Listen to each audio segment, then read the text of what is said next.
എന്തായാലും അതൊരു നെഗറ്റീവ് സംഭവം അല്ലല്ലോ, അതൊരു ആഹ്ലാദം മാത്രമുള്ളൊരു സംഭവം തന്നെയല്ലേ, പോസിറ്റീവ് സംഭവം തന്നെ. ആഹ്ലാദം മാത്രമാണെന്ന് പറഞ്ഞാൽ ഒരു നല്ല സംഭവമാണെന്ന് ചോദിച്ചപ്പോൾ അതേ എന്നാണ് പറഞ്ഞത്. അതാണ്, അത് കാഴ്ചപ്പാടാണ്. അല്ല സാർ, അപ്പൊ നല്ല പക്ഷേ സംഭവം അങ്ങനെ അല്ലല്ല അതിന്റെ പേരിൽ അതിനകത്ത് ആഹ്ലാദം മാത്രമേ ഉണ്ടാവുള്ളൂ എന്ന് നമുക്ക് അങ്ങനെയല്ല. സംഭവങ്ങൾ 3 തരത്തിലാണ്. ഒന്ന് നല്ല സംഭവം, 100% ഒരു അവാർഡ് കിട്ടുക, അതൊരു നല്ല സംഭവമാണ്.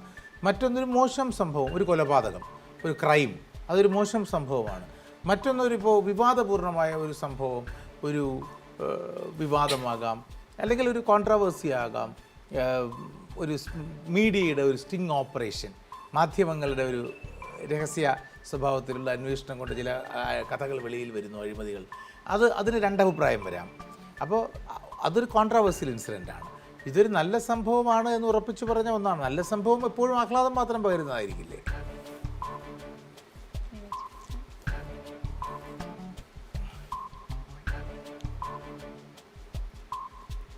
എന്തായാലും അത് സയൻസുമായി കണക്റ്റഡ് അല്ല എന്ന് തീർച്ച തന്നെയാണ്. ഇപ്പോൾ രാമർപിള്ളയുടെ വച്ചില പെട്രോളിനൊക്കെ ഈ പറഞ്ഞ 2 അഭിപ്രായം ഉണ്ടാകാം, പക്ഷേ ഇതങ്ങനെ സയൻസുമായി കണക്റ്റഡ് ഒന്നും അല്ല.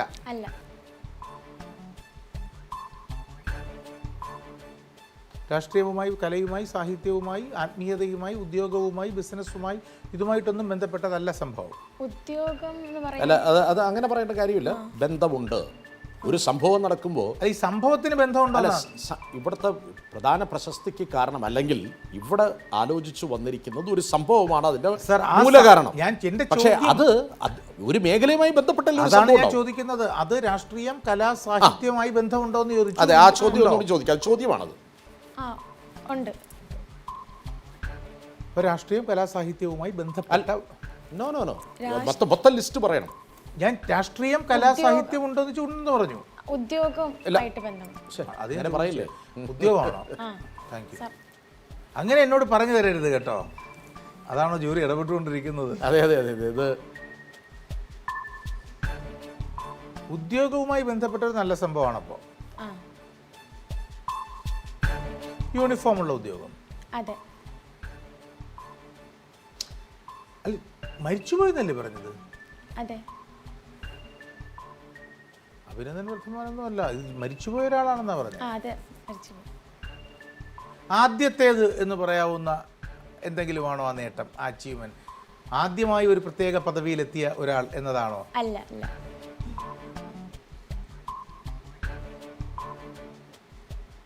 അല്ലെങ്കിൽ അത് കൂർക്കാണ് ആദ്യത്തേതെന്ന് പറയുമ്പോൾ. ഇത് ആദ്യത്തേതല്ല എന്ന് പറയും. മാത്രമല്ല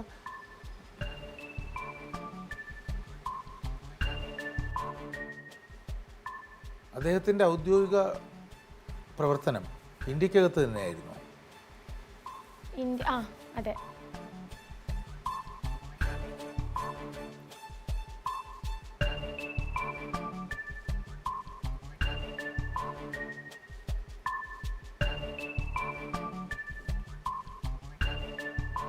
അദ്ദേഹം ഒരു അവസാന ചോദ്യം, യൂണിഫോമുള്ള ഉദ്യോഗസ്ഥനായിരുന്നു. അതെ. ചോദിച്ചതാണല്ലോ. ചോദിച്ചതാണ്. യൂണിഫോമുള്ള ഉദ്യോഗസ്ഥനാണോ ചോദിച്ചത്? അഭിനന്ദൻ വർദ്ധമാനാണോ എന്ന് സംശയം എനിക്ക് തോന്നിയിരുന്നു.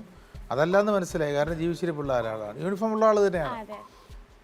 താങ്കൾ വിചാരിച്ച വ്യക്തി വീരപ്പൻ വേട്ടയിലൂടെ ഏറെ ശ്രദ്ധേയനായിരുന്ന തമിഴ്നാട്ടിലെ പോലീസ് മേധാവിയായ ശ്രീ വാൾട്ടർ തേവാരമാണോ? അല്ല. അല്ല. അല്ല.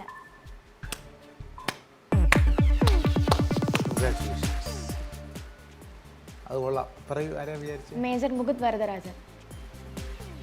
എവിടെ നല്ല സംഭവം എന്തോ? ലാസ്റ്റ് മരിക്കുന്ന സമയത്ത് ഒരുപാട് ഭീകരരെ കൊന്നിട്ടാണ്. മുകുന്ദ് വരദരാജൻ്റെ എന്ന് പറയുന്നത് മുകുന്ദ് വരദരാജൻ്റെ പ്രധാന പ്രശസ്തിയുടെ പ്രധാന കാരണം ഔദ്യോഗികം തന്നെയാണ് കേട്ടോ. ഔദ്യോഗികമാണ് എന്ന് പറയുമ്പോഴാണ് അത് യൂണിഫോമുള്ള ഉദ്യോഗമാണോ സൈന്യമാണോ എന്ന് ചോദിച്ചിട്ട് തമിഴ്നാട്ടിലെ സൈനികരിൽ ഏറ്റവും പ്രശസ്തനായ വ്യക്തിയാർ സാധാരണഗതിയിലുള്ള മരണമാണോ എന്ന് ചോദിക്കുകയും അല്ല എന്ന് പറയുകയും ചെയ്യുമ്പോഴാണ് മുകുന്ദ് വരദരാജൻ കൃത്യമാകുന്നത്. മുകുന്ദ് വരദരാജൻ്റെ മരണം ഒരു നല്ല സംഭവം മാത്രമല്ല, നല്ല സംഭവമാണ് എന്ന് പറയുന്നതിനോട് കടുത്ത വിയോജിപ്പ് രേഖപ്പെടുത്തുന്നു. ആ വിയോജിപ്പ് പ്രേക്ഷകരും അങ്ങയോട് രേഖപ്പെടുത്തിയേക്കും. ക്ഷമിക്കുക, മുകുന്ദ് വരദരാജൻ്റെ മരണം ഇന്ത്യയെ മുഴുവൻ കരയിപ്പിക്കുക മാത്രം ചെയ്ത ആ സിനിമ കണ്ട് മാത്രമല്ല, അദ്ദേഹത്തിൻ്റെ ജീവിതാന്ത്യം എന്ന് പറയുന്നത് രാജ്യത്തിനെ മുഴുവൻ കരയിപ്പിച്ച ഏറ്റവും ദുഃഖഭരിതമായ ഒരു സംഭവമാണ്. മോൾ വിചാരിച്ചത് അയാൾ അമരത്വം നേടി എന്നുള്ള രീതിയിൽ അതിനൊരു പോസിറ്റിവിറ്റി കൊടുത്തതാണ്. പിന്നെ അതിന് വേണമെങ്കിൽ നമുക്ക് പറയാം, ഒരു സൈനികൻ യുദ്ധത്തിൽ രക്തസാക്ഷിത്വം വഹിക്കുന്നത് ആ സൈനികൻ്റെ അർപ്പണബോധത്തിൻ്റെ പീക്ക്നെസ്സിൽ ആണ് എന്നതൊക്കെ കൊണ്ട് അതിൻ്റെ ഒരു പോസിറ്റീവ് റീസണിങ് കൊടുക്കാം. പക്ഷേ ആ പർട്ടിക്കുലർ ഇൻസിഡൻറ്റിൻ്റെ സ്വഭാവം നല്ലതാണോ മോശമാണോ എന്ന് ചോദിച്ചാൽ സങ്കടകരമായ, അങ്ങേയറ്റം ദുഃഖകരമായ ഒരു സംഭവമാണ് എന്നതേ ഉള്ളൂ. ഒരു വ്യക്തിയുടെ ജീവിതം, അതും പ്രിയങ്കരനായ ഒരു വ്യക്തിയുടെ ജീവിതം അപഹരിക്കപ്പെടുന്നതിനേക്കാൾ കൂടുതലായി മനുഷ്യരാശിയുടെ മനസ്സിൽ ദുഃഖവും സങ്കടവും മാത്രം ഉണ്ടാക്കുന്ന മറ്റൊരു സംഭവമില്ല, അല്ലേ? ഞാനൊക്കെ അമരൻ കണ്ടിട്ട് തിയേറ്ററിൽ നിന്ന് കസേരയിൽ നിന്ന് എഴുന്നേൽക്കാൻ കഴിയാതെ കരഞ്ഞ ഒരാളാണ്. അതൊരു പോസിറ്റീവ് ഇൻസിഡൻ്റായി എന്തോ എനിക്ക് കാണാനാവില്ല. രസകരമായ ഒരു ഡിബേറ്റാണിത്. പ്രേക്ഷകർ അവരുടെ അഭിപ്രായങ്ങൾ രേഖപ്പെടുത്തട്ടെ. കാവ്യാഞ്ജലി അതൊരു അർപ്പണ മനോഭാവത്തെയാണ് നല്ലത് എന്ന് വിശേഷിപ്പിച്ചത്. ഇതൊരു സൈനികനെ സംബന്ധിച്ചിടത്തോളം ആ സൈനികൻ നടത്തിയ ആ ജീവത്യാഗത്തെയാണ് നല്ല സംഭവം എന്ന് പറഞ്ഞത്. അപ്പം അതുകൊണ്ട് അതൊരു കാഴ്ചപ്പാടിൻ്റെ ഭാഗം തന്നെയാണ്. അവിടെ വിയോജിപ്പുകളോടുകൂടി തന്നെ അല്പം മത്സരാർത്ഥിയോടും ആ യോജിപ്പ് ഞാൻ പ്രകടിപ്പിക്കുന്നു.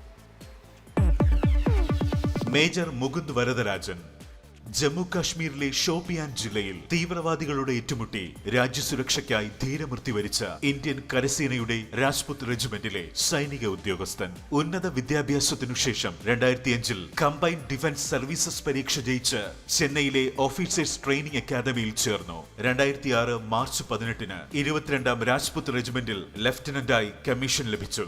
2008 ക്യാപ്റ്റനായും 2012 മേജറായും സ്ഥാനക്കയറ്റം ലഭിച്ചു. തുടർന്ന് 44ാം രാഷ്ട്രീയ റൈഫിൾസിലേക്ക് മാറ്റപ്പെട്ടു. 2014 ഏപ്രിൽ 25 തെക്കൻ കാശ്മീരിലെ ഖാജിപത്രി ഗ്രാമത്തിൽ വെച്ച് നടന്ന ഭീകരരുമായുള്ള ഏറ്റുമുട്ടലിൽ അവസാന നിമിഷം വരെ ധീരമായി പോരാടി 3 ഭീകരരെയും ഇല്ലാതാക്കിയ ശേഷം ബേസ് ഹോസ്പിറ്റലിലേക്കുള്ള യാത്രാമധ്യേ വീരമൃത്യു വരിച്ചു. 2015 റിപ്പബ്ലിക് ദിനത്തിൽ അശോക ചക്ര നൽകി രാജ്യം ആദരിച്ചു. US പ്രസിഡന്റ് ബരാക് ഒബാമ, പ്രധാനമന്ത്രി നരേന്ദ്രമോദി തുടങ്ങിയവർ ഉൾപ്പെടെ പങ്കെടുത്ത ഡൽഹിയിൽ വെച്ച് നടന്ന അന്നത്തെ ചടങ്ങിൽ രാഷ്ട്രപതി പ്രണവ് മുഖർജിയിൽ നിന്ന് മേജർ മുകുന്ദിന്റെ വിധവ ഇന്ദു അശോക ചക്ര ഏറ്റുവാങ്ങി.